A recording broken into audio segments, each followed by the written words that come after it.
What's going on, guys? Welcome to today's training and today's podcast. And we'll be discussing the fundamental frameworks of high performance habits. I call this Focus on 6 High Performance Habits of High Net Worth People for 3 months, and you'll become unrecognizable by June. So, again, I'm going to help you guys develop high performance habits so that high net worth people have. There's some of the same things that they're all things that I experienced myself that helped me increase my net worth. And if you practice these things and you really focus on them for the next 3 months, you'll be absolutely unrecognizable by June. And just to, habits, guys, they're an essential part of our daily lives, of our success, and establishing good habits is absolutely crucial for achieving success. So in this episode, we'll explore the science of habits and learn how to develop high performance habits that will help you achieve your goals. Okay. Give me 1 second. Let me pull up my notes real quick to make sure I didn't miss anything, make sure I'm recording as well. All right, perfect. We're good to go. So again, 6 high performance habits of high net worth people. I want you guys to practice these things for 3 months so that you can be a beast by June. Okay. First thing is we want to understand habits. Basically the definition. I think it's really good to look up the definition so we clearly understand. To me, habits they're basically automatic behaviors that are performed subconsciously. And they're usually formed through repetition and are reinforced by rewards. So it's something that we're doing every single day. And if you have good habits, there's going to be rewards, which is why you'll become better and grow if you practice these things. Now, understanding how habits work is essential to developing high performance habits. And this I actually read from Charles Duhigg, I think is how you say his name. And he's the author of the book, The Power of Habit. And habits have 3 components or 3 parts. The first one is the cue. The second one is the routine. And the third one is the reward. So understanding these things is really important. So what I like to do is read books on habits or listen to podcasts, such as The Power of Habit by the guy I just mentioned, Charles Duhigg. Or another good book is Atomic Habits by James Clear. And this will just, help you gain a deeper understanding of how habits work. And what you want to do is you really want to take notes on your own habits. This is something that I do is I take little notes on my own habits here and there and try to identify the cue, identify the routine, and identify the reward for each one. So for example, one of my bad habits years ago that I worked on developing was waking up early. To me, that's a great habit. I feel great in the morning. So I would write down, okay, what's the benefits of me waking up early? Well, I could focus on deep work in the morning for my business, on my goals. It allows for me to remove myself from my phone, distractions. And this is just when I feel the most clear and just like on top of my shit. So those are the things that I wrote down. I was like, okay, well, what are the benefits of me waking up early? I'll be able to get more done, execute, and be ahead of the game ultimately, right? So write down the benefits of developing the habits that you want to develop. And also, I'll write down the bad habits and the consequences of those. Okay, so that's the first thing right there. Second thing is identifying your triggers, right? Because there's a lot of things that are going to trigger you to result to your bad habits. So the first step in developing high performance habits is to actually identify your triggers. Triggers are usually cues that prompt you to perform a certain behavior. And by identifying your triggers, you can create an environment that supports your high performance habits. For example, if you're trying to develop a habit of exercise, you might set out your workout clothes the night before to trigger that behavior. One of the things that I do is I actually do plan out my clothes the day before, so I don't have to spend a lot of time in the morning, figuring out what I'm going to wear. Another thing is like, I've been trying to quit vaping. So I literally took the vape and I threw it away, because if it's somewhere in the house, then I'm more likely to be triggered by that and go back to that bad habit, right? Because I used to smoke, to be honest with you, and I want to live a healthy lifestyle. I don't want to be smoking, and now I've limited it down to just smoking once or twice per week, which is progress, right? So anything that kind of triggers you, and this is something that I learned with addiction, is people, places, and things, right? Certain individuals could trigger you to do something bad. Like if you're around someone that parties a lot, they might influence you to party a lot. So you might have to remove them. That might be a trigger for you. It could be, this is an easy one, like having Reese's in the house, like a bunch of snacks. That's going to trigger you to make bad habits and overeat, right? And these are just examples. So what you want to do is take note of when you engage in certain behaviors and what prompts them. And again, example is having a bunch of snacks around the house. Okay, this is triggering me to indulge in too much candy, right? So why don't I just remove it from my environment so it doesn't trigger me to make these bad habits of overeating? So I really try to create an environment that supports my high performance habits. I would suggest to do the same thing, such as, keeping healthy snacks in the house. If you're trying to develop a habit of eating well, usually, there's nothing wrong with having candy here and there. I'll probably, have ice cream twice per week, but I'll force myself to walk and get just one piece instead of having like a big bulk of it just laying around. If that makes sense. So I think when you can identify and take responsibility for what is triggering you, whether it's people, places, or objects, things, food, etc., it's going to just really help you improve and become better and become a higher performer with any of your goals in life. Okay, so the third thing is creating a routine. Once you have identified your triggers, what you want to do is create a routine. And a routine is the behavior you want to perform consistently on a day in, day by day basis, right?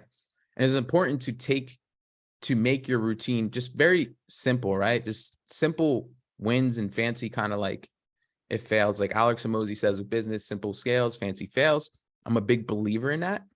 So again, it's important to make your routine simple, specific, and also achievable. Because I think a lot of people set this long laundry list of routines and, okay, I got to wake up, meditate, journal, do 100 push-ups, this, that, and they overwhelm themselves. And I'm not saying those things don't work for certain individuals, but I think if you just start with small achievable goals and gradually build up to more challenging ones, it's going to be a lot more effective for you.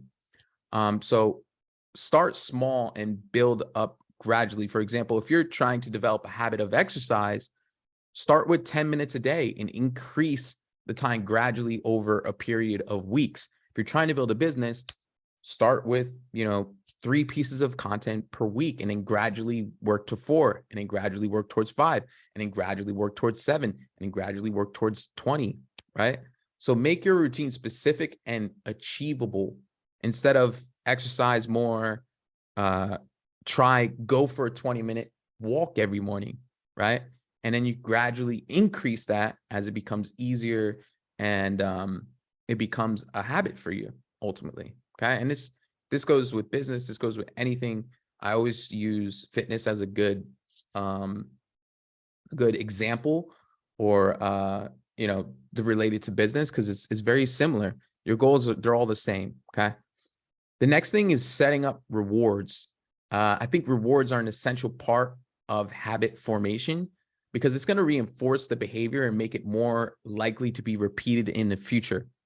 A reward can be anything. It could be, something that you find anything that you find enjoyable, your favorite snack, a bath, movie night, maybe a night out, whatever the fuck it is, Netflix, whatever it is, right? Video games. I usually play PlayStation, and that's kind of like my reward for performing consistent behaviors and habits, right? But you want it to be something that's immediate, meaningful, and consistent as well. So make sure you pick a good reward that's also not going to like, screw up your habits for like 5 days, right? Next thing is tracking your progress. Tracking your progress is super important to developing high performance habits because it allows for you to see how far you've come and gives you a sense of accomplishment. I track like damn near everything. So for this, you can use a habit tracker, you can use MyFitnessPal or a journal to monitor your progress and just make adjustments if necessary. And then again, celebrate your successes and use any setbacks as learning opportunities.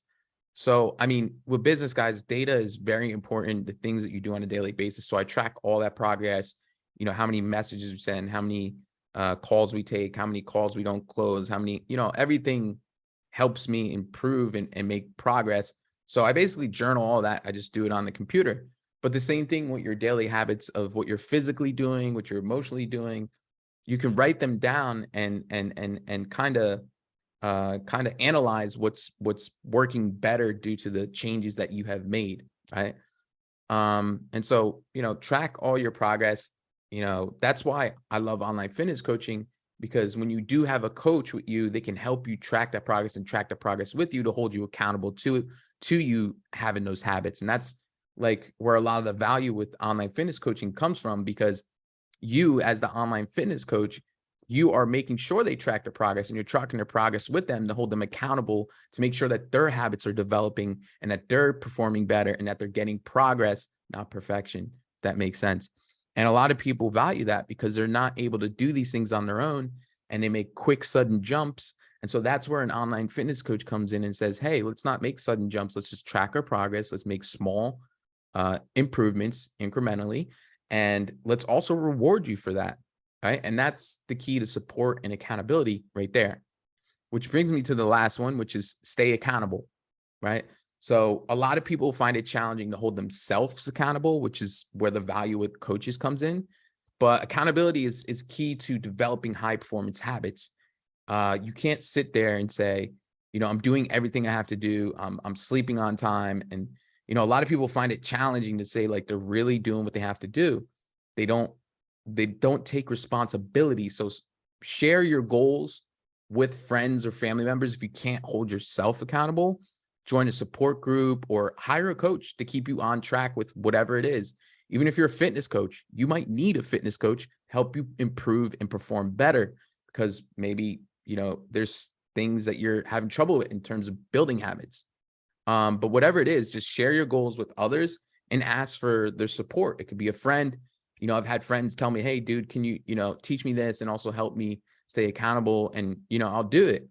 So, and I expect them to do the same. I've asked my friends like, dude, like, just text me every once a week and make sure I'm doing this. I'd really appreciate it. Right. Because I want someone to hold me accountable. And that's where the value comes in with coaches. So, I mean, really, like, I don't think anybody in this world should not have a coach. If they want success, if they want to stay mediocre and stay where they're at, then don't have a coach, don't invest in yourself. But having a coach just really helps you develop better habits to achieve success. And it doesn't mean financially, that could be spiritually, physically, emotionally, mentally, with your mindset, whatever it is. You should have a coach, someone tutoring you and walking you through, how to be a better human being, because that's what life is all about. It's about leveling up and getting gratification from progress, right? Without progress, I think a lot of humans are unhappy when they're staying stuck. And these habits will help you improve and feel better and, be a better human being overall. So that pretty much concludes this training or this podcast. It's a very short one. I think it's also very important, habits, behaviors, these are all have been massive keys to my success, especially when you go from living in addiction, which is really bad behaviors. It creates really bad behaviors, really bad, a really bad attitude. It creates just the worst of the worst behaviors, right? You don't care about behaviors, waking up early or nothing like that. All you care about is getting high, right? So for me to transition and to pivot into the habits that I do have now has really helped me develop a successful life and a happier life as well, and to continually get progress. Right. So I know how hard and challenging it can be to change habits and behaviors. Because, there's been several times in my life where not just addiction, but when I was overweight, these are habits and behaviors that we learn from our environment or that we create ourselves. And sometimes it can be hard to transition them. And that's why I went through these 6 key steps. And if you focus on these for the next 3 to 4 months, they say it usually takes about 12 weeks, I believe, to develop new habits and completely change yourself and have them actually ingrained and set into you. So if you focus on this for the next 12 weeks, you'll be absolutely unrecognizable. It can allow for you to make a lot more money, and it can also allow for you to be happier and have a better family and so many other byproduct benefits as well. This is one of those things, again, you can't look for. It actually is one of those things you can get instant gratification from, because you might wake up early and might feel really good that day. So you get instant gratification, but to develop them, you have to be patient and do it consistently every day to develop them and see the real reward. And over time, it will create success for you. So in conclusion, developing high performance habits, it takes time and effort, but the rewards are well worth it. And by understanding the science of habits, identifying your triggers, creating a routine, setting up rewards, and tracking your progress, and also staying accountable, you can develop the habits necessary to achieve your goals. So just start small, stay consistent, and watch your high performance habits transform your life. And thanks for listening, guys. I hope you got value of this, and I hope you got value out of this, because this is, if you don't have these things, you're not going to get anything done. And we'll see you on the next one on the Money Time Freedom podcast. Or if you're in my Facebook group, we'll see you on the next one. And peace, guys.